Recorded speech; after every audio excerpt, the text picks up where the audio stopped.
Hello. Today we're going to talk about compassion fatigue and stress management.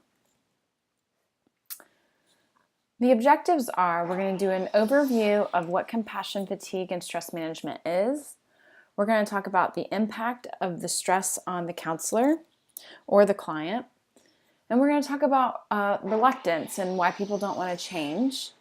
And then we'll talk about stress coping personalities.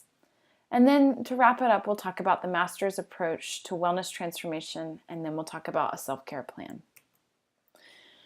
So just an overview of compassion fatigue. It is an emotional, cognitive, and behavioral changes in the professional working with trauma sufferers.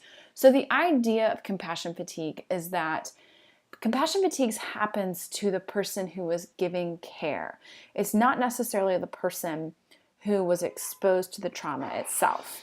So it's the stress resulting from exposure to traumatized individuals, not necessarily to the trauma. So the example might be working with someone who just went through a natural disaster or like the wildfires in California or a hurricane in Florida, something like that. So you're working with the survivors and hearing their stories, hearing what they've lost, hearing what they've gone through over and over again. That accumulates and causes, if you don't have the right self-care in place over time, that can turn into compassion fatigue.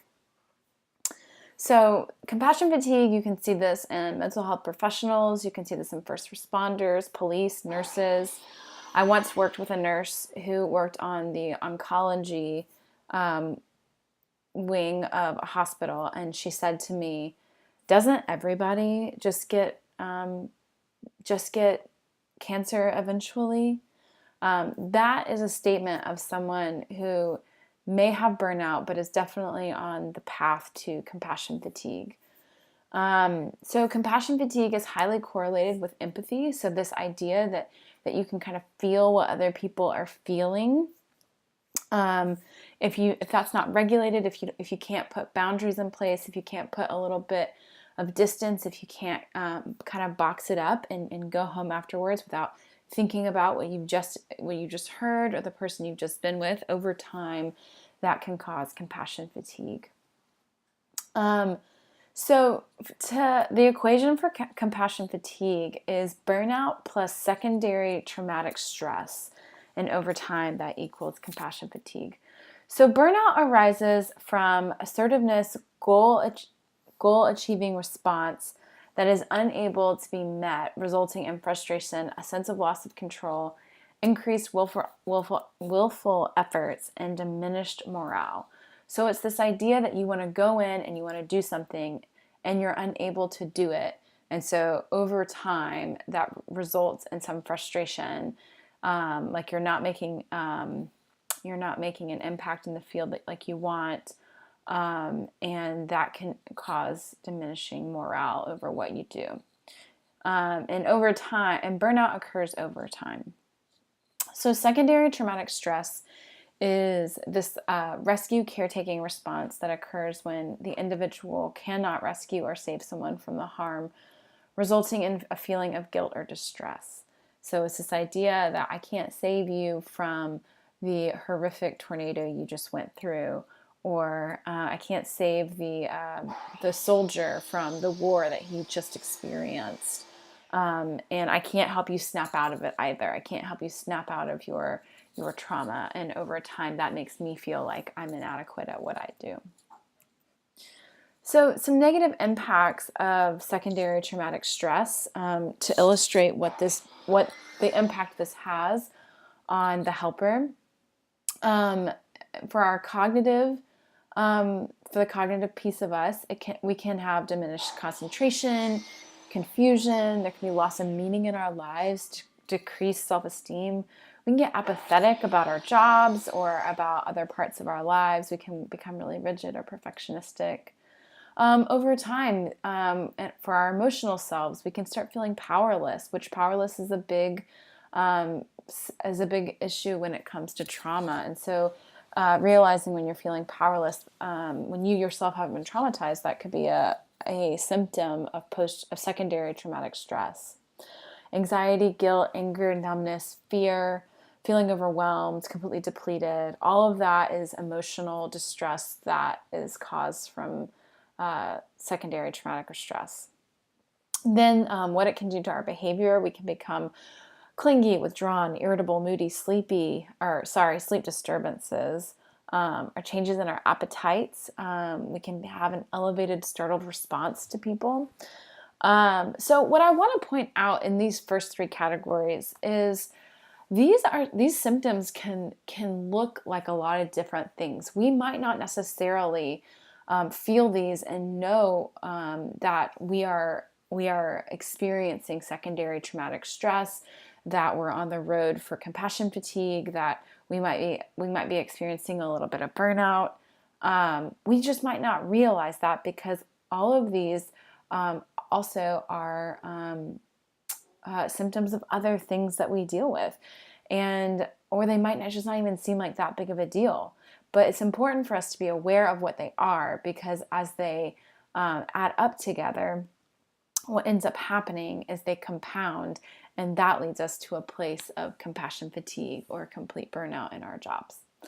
And then there's spiritual impacts, interpersonal impacts, and then physical. So just briefly, the spiritual, we might be questioning the meaning of life. We might be angry at God. We might not even know if we believe our same religious beliefs anymore. We also might have a lack of self-satisfaction, a sense of hopelessness. Like, what is the point? People who are experiencing burnout might be asking that question. And then the interpersonal impacts are we might become withdrawn from other people. We might feel mistrusting of others. Oftentimes you hear this from police officers, that when they go out to eat, they're going to sit with their back facing the wall so that they can scan the whole room of the restaurant. That is an interpersonal result of secondary traumatic stress. This idea that I cannot even go out to eat without kind of being in this hypervigilant state of needing to scan the room because I cannot trust other people. We might isolate from friends. Our parenting, we might become short with our kids or withdrawn from our kids. We might project blame onto other people. We might show a sense of intolerance for others. And we might just feel a deep sense of loneliness. Like, no one knows what I'm going through. No one understands what I'm feeling. And then the physical impacts, we might feel a sense of shock. We might sweat. Our heartbeat might increase. We might have breathing difficulties, aches, pains, dizziness, and an impaired immune system. I think that this kind of goes under the category of like the body keeps the score. That eventually the stress of our lives takes its toll and its impact on our physical bodies. And these are some of the ways that it can show up. So next I want to share with you what's called the Professional Quality of Life Assessment. And this is an assessment that you can administer to yourself or to others. And this is a great way just to kind of scale where you are. So it measures for compassion satisfaction. So if you derive a great amount of satisfaction for the compassion that you feel for others, it's going to score for that. It scores for burnout. Measuring if you have if you're starting to feel a sense of hopelessness or helplessness and the difficulties of dealing with your work. And then it also accounts for secondary traumatic stress, which is the idea that you are experiencing you're experiencing a lot of this secondary traumatic stress and it's taking its toll on you. So you can score low burnout, low compassion fatigue, and then high satisfaction. And that score means that you're enjoying your job. But if you're scoring high burnout, high compassion fatigue, low satisfaction, that might mean it's time to change careers. But high burnout, low compassion fatigue, high satisfaction, those kinds of combinations, that means we might need to start making some changes, but we don't necessarily need to change always exactly our careers. Maybe we need to find a different job within our career. So maybe we're still working in a helping profession, but we're in a different, we're just taking a break and working a different part of it. Low burnout, high compassion fatigue, and high satisfaction means that we can stay in our jobs. We need to manage the emotional toll of the work on us. And then if we're just low across the board, if we're low burnout, low compassion fatigue, but we're also low satisfaction, we need to change the population that we're serving. So this assessment can give us a really good idea of just professionally where we are and where we are headed. So next I want to talk about just a few personalities that we can run across in the helping field, especially those of us who are working with trauma. So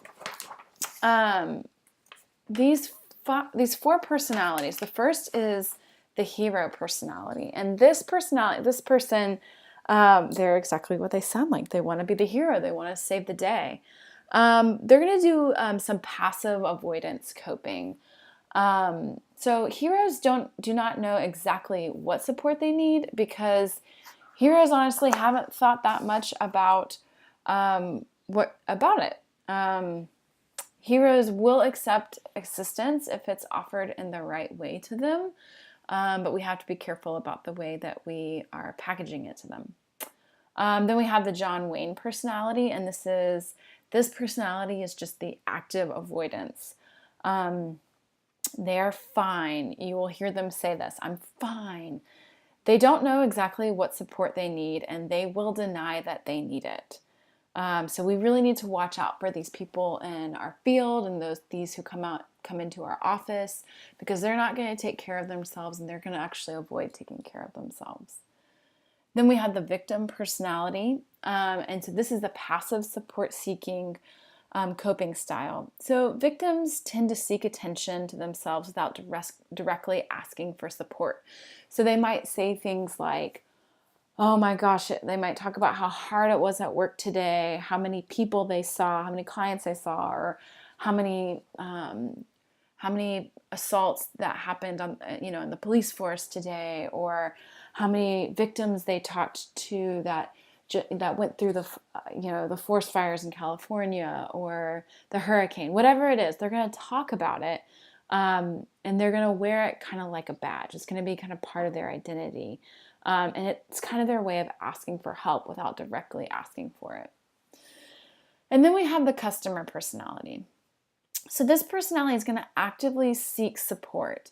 They're going to be able to admit that they need help. They're going to be proud of the efforts that they're making for coping. They're going to take responsibility for their own self-care and their stuckness. They're going to know when they need to get unstuck, and they're going to actively seek out support until they actually get what they need. So this idea of the customer personality, this is the kind of personality that we want to bend towards and we want to grow towards.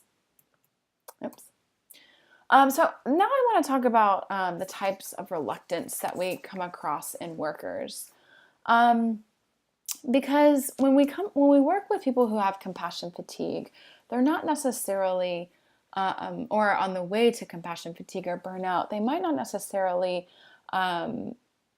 change quickly or willingly without something kind of hard happening in their life. So let's talk about why people are reluctant to change. So we first have the worker bee mentality, and this type of reluctance stems from the helper really not understanding and appreciating the long-term negative consequences of poor self-care. So unfortunately, many organizations actually fail to orient the worker to proper self-care and wellness. So really the worker bee mentality focuses on performance and productivity, resulting in rewards and punishments. So if they fail to consider the wear and tear on themselves and on others.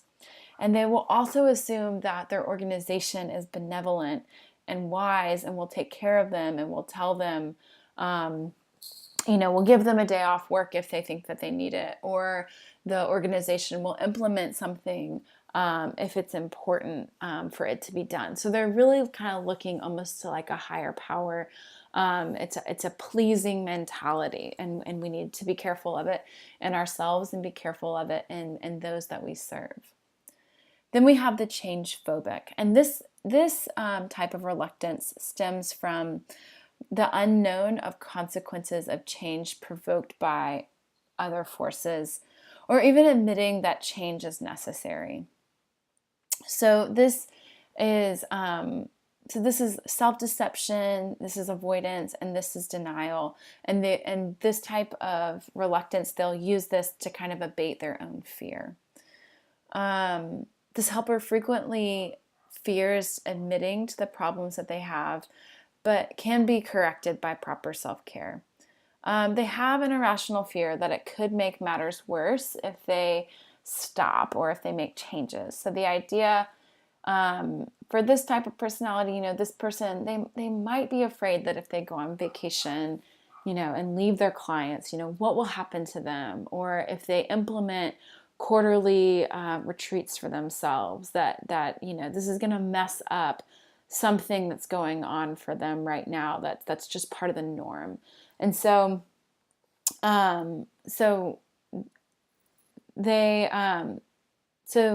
it's not that change is completely impossible for them, but it's just really hard to make that step. And a lot of that is because they actually fear having the right stuff. So if it's predictable for them, they know how to manage it, but offering change just makes them very nervous and anxious. So for these types of helpers, we want to understand the byproduct of their fear and their lack of self-care, and help them recognize their irrational fear of change. And we want to help them commit to change and to tailor their self-care plan to that.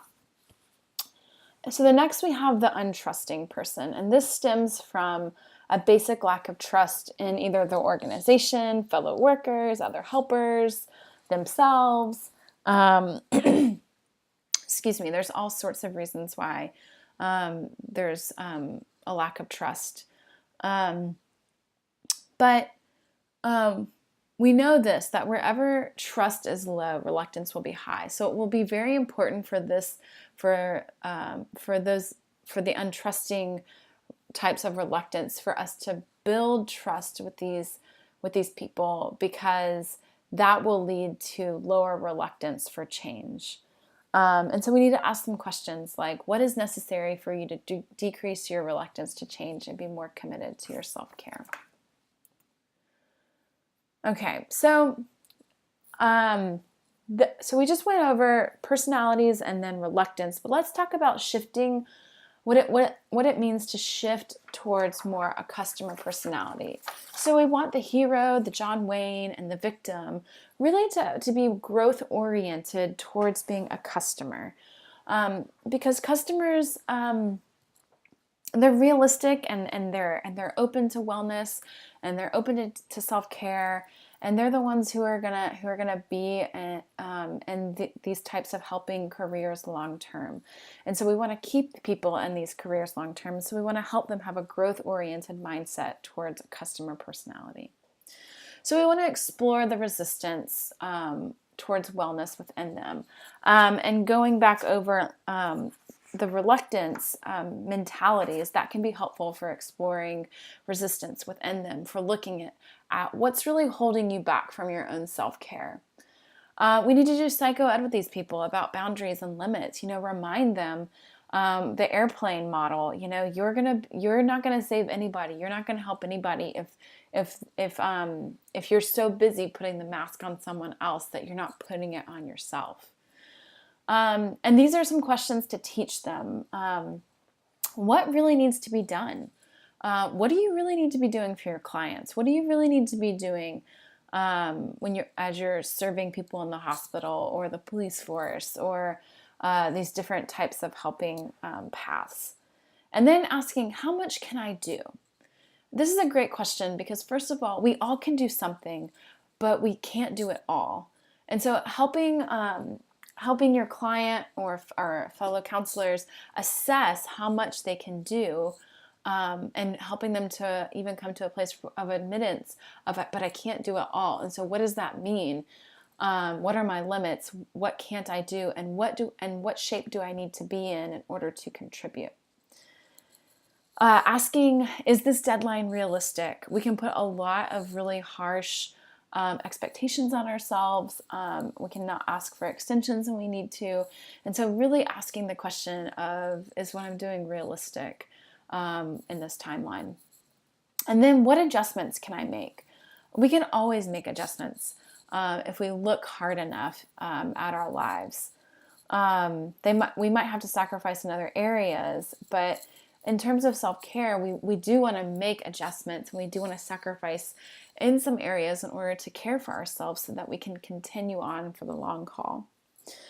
We might need to teach some relaxation techniques to the hero, the John Wayne, and the victim. We need to make them aware of their bodies. And so a great way is doing mindfulness, teaching them how to be mindful, how to notice what's going on within themselves. Visualization can be really helpful. Having a safe space, being able to picture a place that really you de-stress in, and at the end of the day, really visualizing that place so that you're able to let go of the day, you're able to ground yourself in the present moment, and you're able to move from work into your personal life. And we do this by engaging our five senses. So an example would be if my safe place or my winding down place or my grounding place is the beach, I would engage my five senses. I would say, I see the ocean, I see the waves, and the sand is brown, and I see some seashells, and I see seagulls. That's what I'm seeing. I smell the salt. I can taste the salt. I can hear the birds and the waves. And I'm touching the sand between my toes. You really want to engage your five senses in order to ground yourself and your client or your colleague within their visualization. Another great tool is the Headspace app. I recommend this to a lot of my clients. It's a great way to really exercise and grow our mindfulness muscles.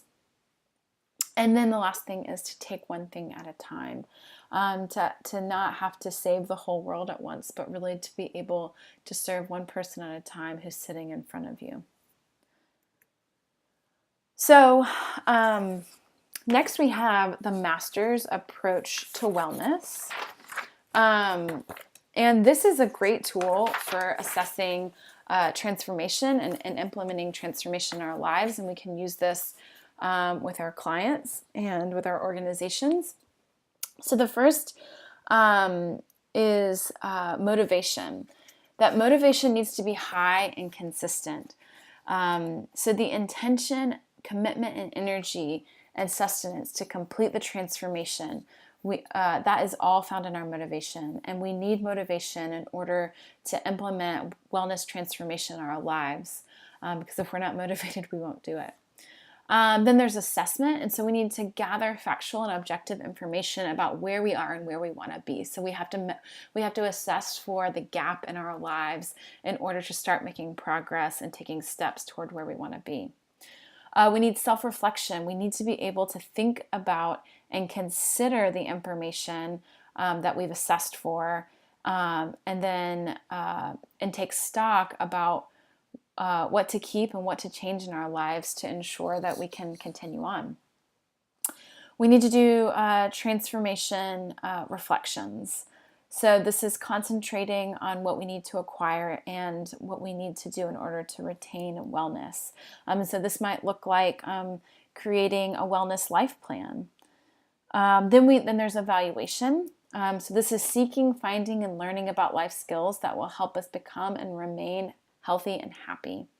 And so this might be mindfulness skills. This might be learning how to let go of my job, learning boundaries, learning to take a vacation. That's going to be in this evaluation stage. Then we want to review for wellness, which is once this is implemented into my life, then I'm doing this dual process of learning from the past but using my newly acquired skills in the present and being able to move forward and continue transformation. And the last is studying. And this is how well our life plan is really working, our wellness plan is really working. Rarely ever are our plans perfect, and most of the time they require some sort of adjustment. And so having a plan and being able to implement this studying phase, which is where we're carefully measuring the benefits and the cost of each element of our plan, that's supposed to improve and help with the longevity of us in our careers. This is monitoring all of that so that we can make changes where necessary. So this is the master's approach, and so this is going to be really helpful in working with clients who need a wellness plan, or colleagues, or implementing this type of approach into our organizations. So the last thing I want to touch on is actually creating a self-care plan and what that looks like. So the first thing we want to do is we want to identify our goals and objectives. So we want our goals to be SMART. They need to be specific, they need to be measurable, they need to be achievable, realistic, and timely. If our goals aren't SMART, we're likely to let them go. So specific, what do you want to do? Measurable, how will you know when you've achieved it? How will you know when you're de-stressed? What will the markers be to let you know that your stress level is down? Maybe it's that your heart rate is lowered. Maybe it's that your breathing is better. Maybe it's that you're not waking up in the middle of the night, or you're not having sleep difficulties. Those are ways to measure if our plans are working. Is it achievable? So how we talked about, we assess for the gaps in our lives. Now, we take steps towards bridging the gaps. We're not going to be able to just close the gap in a day. We didn't make the gap in a day. We're not going to be able to close it in a day. So we need to have, or I guess that actually might be more realistic. The achievable piece is it in our power to accomplish it? And so do we have what we need? And so if we don't, then we need to acquire what we need. And then the realistic piece is, can we realistically achieve this? And so that's more bridging the gap. It's going to be that step by step. And then timely, what exactly when exactly do you want all of this to be accomplished? If we're experiencing compassion fatigue, if we're on the verge of burnout, we need to see some pretty quick results. So we need to have we need to know by how long we need to see some change. And then we also need to know, like, how long are we going to implement, our relaxation skills? How long is our vacations going to be? All of that. So these are all going to be in our goals and objectives for creating a self-care plan. And then motivation. So this kind of goes back to masters. If we're having trouble motivating our client or our colleagues or the people in our organizations to create a self-care plan, one thing we can remind them is that the whole point of doing this is to get them back into the work that they love, and to help them do no harm, that they have an ethical obligation to take care of themselves. And then in terms of identifying goals and objectives, we want to think about it in terms of our mind, our body, and our spirit. So we're taking care of our whole self, not just part of ourself. And so we want to assess. So we want to create goals for exercise, and we want to create goals for being able to control our thoughts and our spirit and for our spiritual lives. Next is we want to ask, what does wellness and a self-care plan, or what does it look like to retain that?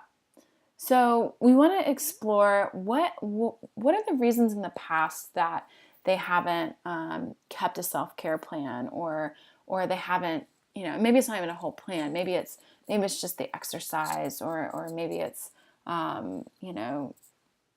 was going to church, now I don't go to church anymore. Or what's prevented them in the past. So some examples are, what got in the way of you taking a vacation or exercising. And then we want to explore planning out, what would it look like to do some time management? So looking at the whole calendar year and putting in place, okay, if you work, 3 months in a row without a vacation, that might not be a good thing, even if it's just taking a Monday off or something. But looking at a whole calendar year and putting things in place, as well as what are we going to put in place monthly, weekly, bi-weekly, daily, all of that. We really want to look at time. And then we want to make sure we're developing that we have good self-care competence. So this is, goal, motivation, knowledge, skills, and support. We want to make sure that they actually have the skills they need to put into place what they need, that they have the support to do it. None of us can do any of this on our own. We need each other.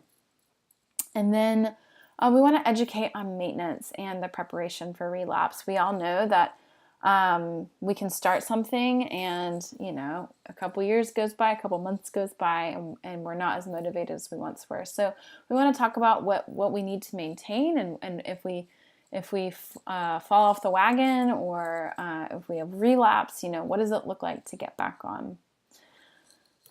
And so that comes to the end. So now we're at the end of our lesson on compassion fatigue and taking care of ourselves. Thanks for joining.